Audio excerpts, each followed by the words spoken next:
Hello again, watch friends. Welcome back. Almost 57 years ago, in time for the 1964 Tokyo Olympics, Seiko introduced a unique watch, the 6217-7000 World Time.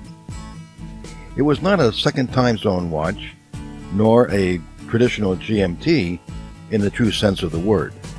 Rather, it was a watch that, with a little effort, allowed you to know the time in two separate locations. I'll explain shortly. The 6217-7000 was a way for Seiko to commemorate the 1964 Olympic Games held in Tokyo that year. The Seiko Watch Company was the official timekeeper of the 1964 Tokyo Olympics, so it seemed natural for Seiko to introduce a special related piece in conjunction with the Games. And since the Olympics would be attracting a global attendance, Seiko's World Time watch was a smart marketing move. The earliest examples of the 6217-7000 World Time watches that my research found was March 1964, and it appears Seiko only produced the watch in the year 1964, between the months of March and December, making these a very limited production. Before I describe the watch, let me mention the differences between the watches that seem similar, at least in name. A GMT watch typically has another hand indicating the hour of the second time zone. For example, my handsome Grand Seiko SBGM 017 and later SBGM 217 has the second arrow, which you would set to your home time zone first before then moving the hour hand separately to your local time zone. Then as time goes by, the second arrow would track and you would always know the hour of your home time zone in addition to the time for locally. If you want to see the time in two time zones simultaneously, a dual time zone watch is the answer. This can be done either with two subdials on the watch, each showing hour and minute displays, or a watch can have a standard 12-hour dial with the additional hour hand that tracks 24-hour time.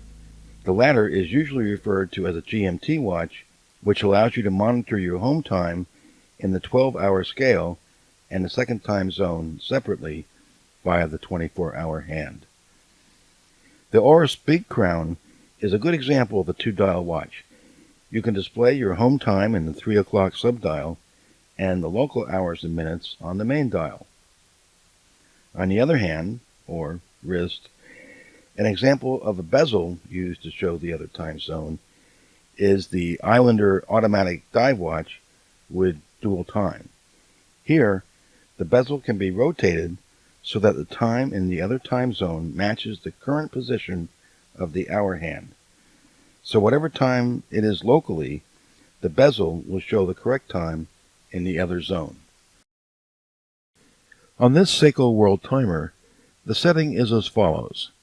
You first set the watch normally to your local time.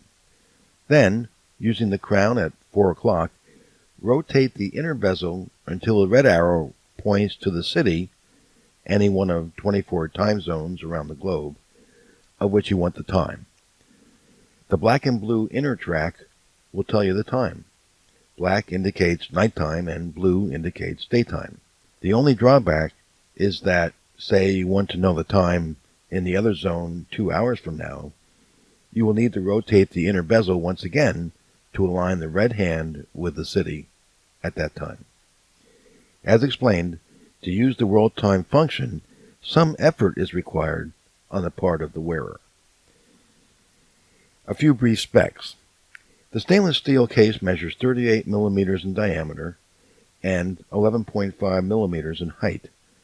Overall, a good size for a vintage piece. The lug-to-lug measurement is a smallish 42.2 millimeters, so it really sits nicely on the wrist. A somewhat non-standard 19 millimeter lug width makes finding straps a little bit of a challenge, but not overly so. Also, the World Timer has a high dome acrylic crystal.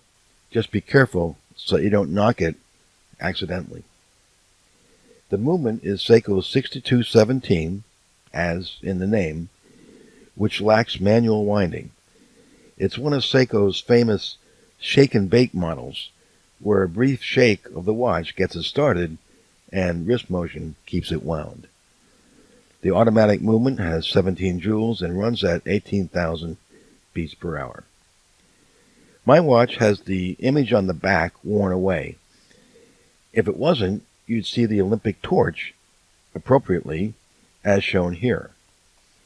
In the 1960s, Seiko used embossing rather than stamping their casebacks, which resulted in excessive wear if the watch was worn extensively. The Olympic flame motif was used on the back of the production watches until about October 1964, when Seiko switched to the Seiko Dolphin. In conclusion, while the Seiko World Time is not a GMT watch, it is useful, especially if you don't mind doing little work. It has an overall nice aesthetic, if not colorful, and is interesting and a historic piece. This particular watch is in great shape, except for the ghostly torch on the caseback, and is fun to wear. Given that the 2020 Olympics have returned to Tokyo, it's worth remembering a special watch from Seiko from almost 6 decades ago. If you enjoyed this video, please give it a thumbs up, share with your watch friends, and subscribe if you already haven't. Be sure to click the bell so as to be alerted of new content. Thanks for watching, and I'll see you next time.